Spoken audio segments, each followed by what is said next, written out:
بعد هزيمه امبارح قصاد الكونغو في دور 16 من كاس افريقيا.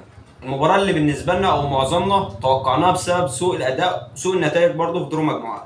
انا في بالنسبه لي 3 نقط مهمين جدا عايز استفسر عنهم لاخويا وصاحبي مهندس كرم. النقطه الاولى احمد فتوح، النقطه الثانيه محمد النني، النقطه الثالثه احمد حسن كوكا. ليه الثلاثه دول ما تختارهم في توري اصلا؟ احنا هنبدا باحمد فتوح. بالظبط.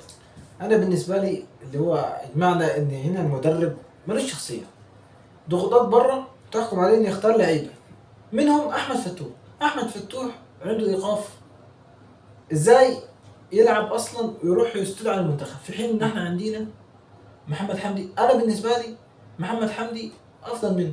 اي نعم محمد حمدي عنده الخبره مش زي فتوح، بس فتوح رجع من الايقاف والدليل شفناه في المباراه، شارك في الماتش الثاني بتاع تمام. غانا 30 دقيقه وفتوح معاه. يعني محمد حمدي كده كده مختار، لكن الفكره ان محمد حمدي البديل بالنسبه له مين هو؟ لازم يكون لاعب بيشارك على الصوره الاساسيه، لاعب يكون موجود بدنيا في ارض الملعب. ما تجيبليش واحد معلش ما بيلعبش، مش قادر يكمل شوط كامل وتجيبه وتقول له لا ده اللاعب ده كان عنده خبرات، اللاعب ده لاعب 2021 مش هيفيدنا اي حاجه. وده اللي حصل فعلا احمد فتوح.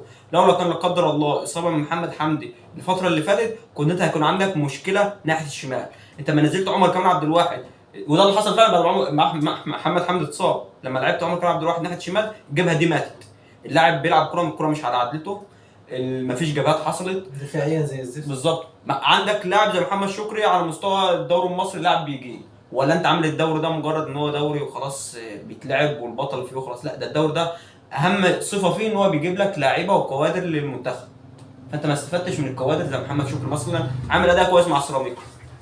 هي النقطه اللي كنا بقى نتكلم فيها دي، نقطه الاختيار. بالظبط. مين اللي بيختار اللعيبه عشان تمثل منتخب مصر في كان 23؟ كده لما نقطه من النقطتين، لا اما اتحاد الكوره مأثر عليه بصوره قويه جدا، لا اما المدرب ده ملوش عين او ما بيعرفش يختار.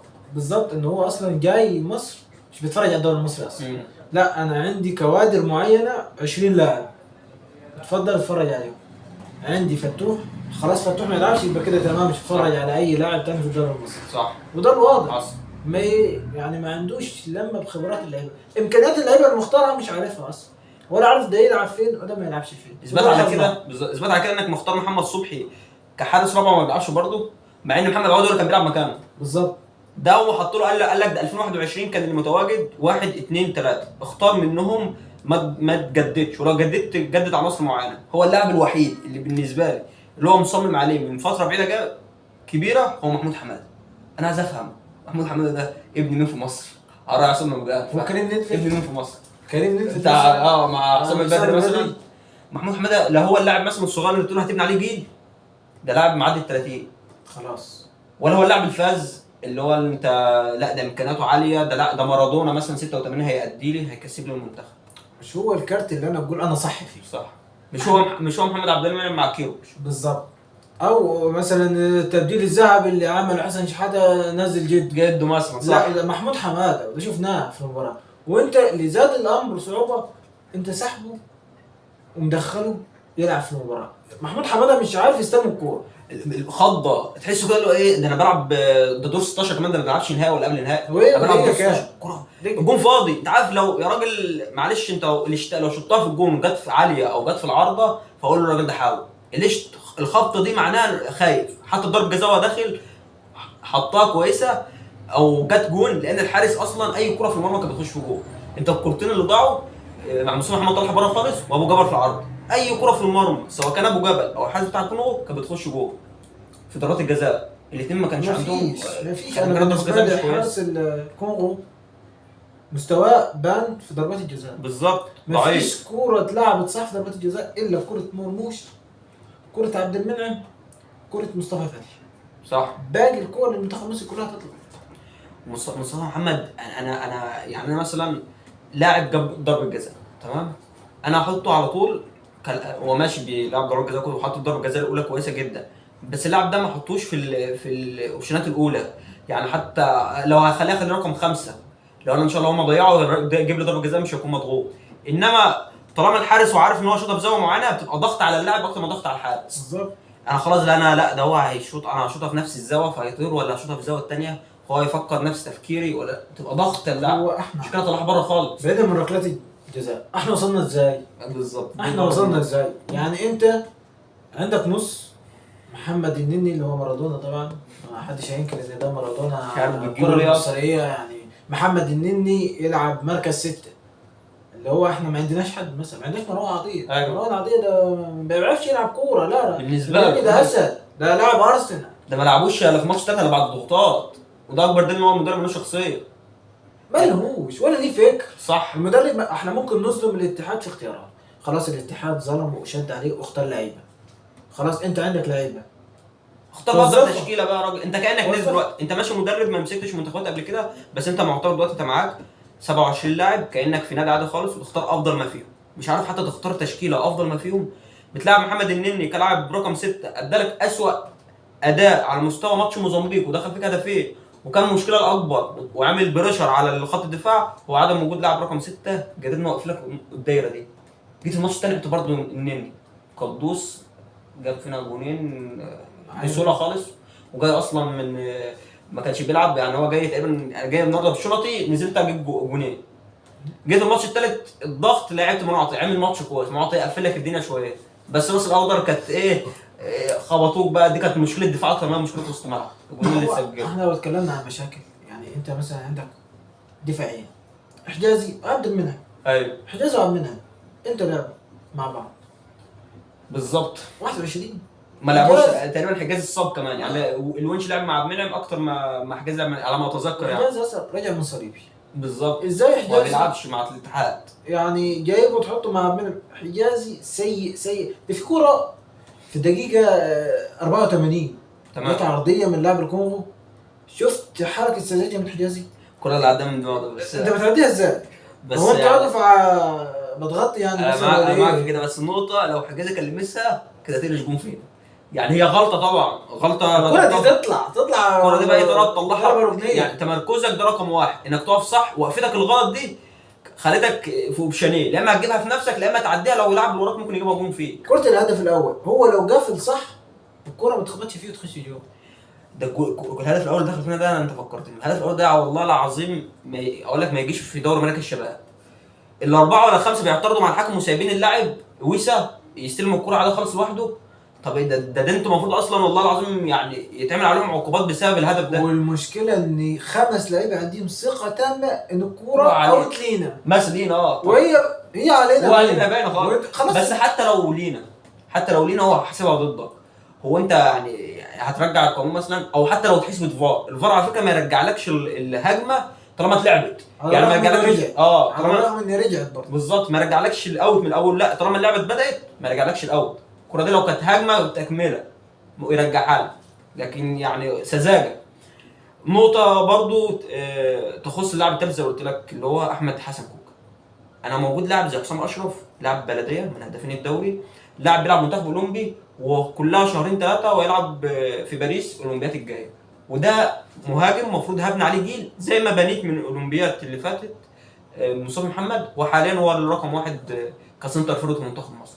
ليه ما اخدش حسام اشرف حتى لو مش هلاعبه؟ الاحتكاكات بتاعت البطولات المجمعه دي هتديله خبرات. ليه ما اخدش حسام اشرف واخد احمد حسن كوكا في حين انه لاعب كسر ال 30 ومش برضه مش فاز، برضه مش لاعب هو ده اكبر دليل نفسه لك ان هو ما بيتفرجش على اللعيبه. صح. هو قدامه لسه، هو لو اتفرج تعال النادي الاهلي احنا كنا ملاحظين قفش مستواه في النازل، زفت خالص. بيلعب لك ايه؟ حسين الشحات. حسين الشحات ده مش صعب ان هم ياخدوه، بس بيعمل ايه؟ كذا مرة بيلعب مركز 10 وبيجيدها.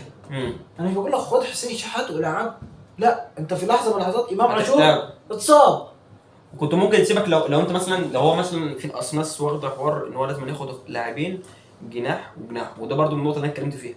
لو انت الاوبشن بالنسبه لك تختار 2 و2، انا بالنسبه لي مرموش وتريزيجيه افضل من حسين بالنسبه لي، وجهات نظر برضه. والناحيه الثانيه برضه بالنسبه لي محمد صلاح ومصطفى محمد مصطفى فتحي هم الافضل. لكن انت واخد كميه كبيره في وسط الملعب، كنت ممكن تشيل واحد منهم وتاخد حسين الشحات كجناح وتزود الجناح ده.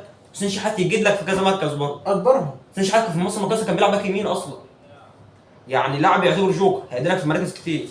ما هو الفكره زي ما بقول لك في الاختيارات. بالظبط. يعني انت لما تلعب تشكيله قدام موزمبيق تلاقي النني بيلعب رقم 6. انا اللي فهمته من شخصيه كيروش ان معاك حجازي خلاص قائد الدفاع. ده فيتوريا. ده موضوع فيتوريا. امم. معاك الارتكاز النص خلاص يبنني ارسنال يبنني. واخد اسماء، بياخد بالظبط. اسماء. هجوميا محمد صلاح. ايوه. على الرغم ان محمد صلاح ما عرفش يوصفه اصلا. المشكله ان محمد صلاح انا ما عنديش مشكله تبدا باساس لانه ممكن من افضل جناح في العالم حاليا، بالضبط. لكن تبقى تبدله، يبقى العنصر في اوقات تحتاج تبديل. أنا لو اتفرج على صلاح في ليفربول شاف كلوب اما بيديه النقطه دي صلاح بيتراجع. ايوه صح. 10 دقائق كلوب بيقلع الكاب بتاعه لا ارجع يا صلاح بالظبط. دخل لي اليوت. خلينا الفيديو بقى بنقطه مهمه. خلاص احنا اللي حصل حصل وعايزين نشوف اللي جاي. انت شايف وجهه نظرك ايه اللي احنا استفدناه في البطوله دي؟ ايه العناصر اللي انت شايف زي مثلا في 2021 طلعنا بعنصرين كويسين، عمر مرموش ومحمد عبد المنعم. ايه المنتخب في البطوله دي استفدنا منه؟ النظر للمنتخب الاولمبي صح. حقيقه. صح. احنا مفيش- حاليا نهايه جيل. مفيش حاجه انت استفدت منها. هو مش نهايه جيل، هو المفروض بدايه جيل، بس فيتوريا خلاها لك يعني لانه واخد عناصر كبيره او كتيره من كبار في السن، فخلاها لك نهايه جيل. انت متوسط اعمارك من اكبر متوسط اعمار على مستوى البطوله كلها 28 وحاجه. اتفرج بتموت ناس. اتفرج على السنغال 8 لعيبه. الواد كمارا في الصناعه ده صغير اصلا. كبارة ده محمود صابر كان ياكل عليه. مثلا انت ليه ما تدعمش محمود صابر يعني؟ محمود صابر من حتى لو افضل اللعيبه. فكره انه راح الزمالك كمان. الفكره مش في الزمالك او هو محمد صلاح لما طلع من الاهلي ولا الزمالك صح طلع مولين. ايوه ايوه. ايه يعني محمود صابر يلعب؟ صح. ايه بقى جده جاب الاتحاد. صح. حسني عبد ربه كان يلعب في الاسماعيلي. صح. حمص في الاسماعيلي. يعني يعني مش انت لازم. يعني شايف في الماتش ده في البطوله دي احنا ما استفدناش بحاجه. طب انت في اخر فيديو برضو شايف ايه المدرب اللي حاليا اللي يستحق يمسك منتخب مصر؟ مدرب محلي. مين اسما؟ انا نفسي ارشح حسام حسن. وانا معاك برضو، بس غالبا انا اقول لك اهو هنشوف برضو اللي هيحصل. هيجي مدرب محلي كل حاجه، بس مش هيبقى حسام حسن، هيبقى علي ماهر، لانهم هيخافوا من حسام حسن مش اكتر. ما كده معلش كده هنعيد تكرار نفس الموضوع. في نفس بالظبط. الحوار، والكرة المصرية هتفضل طول عمرها هتمشي نفس الموضوع. للأسوأ للأسوأ للأسوأ. ربنا يستر ان شاء الله والوضع يتحسن. احنا طبعا كلنا زعلانين على اللي حصل، بس خلاص هو ده واقع الكوره، ومفيش حد بيحط بذره صالحه او يحط استثمار كويس او يعمل بلان كويس لنظام معين ويوصل معاه الكارثه كده. هو ممكن التوفيق ما يكونش معاك، ما يحالفكش، لكن ما يكونش مع الاداء يكون كويس وبعد كده تبص على النتيجه. لكن في البطوله دي لا اداء ولا نتيجه. وفي نهايه الفيديو احب اشكر صاحبي واخويا مهندس كرم. حبيبي يا باشمهندس محمد، والله أنا سعيد جدا باستضافتك النهاردة. أتمنى الجايات تبقى أفضل بكثير من المنتخب المصري. يلا بقى بينا نحن نجار الحداد عشان استلامه. ان شاء الله المره الجايه يكون المنتخب كاسب إن شاء الله بإذن الله. السلام عليكم.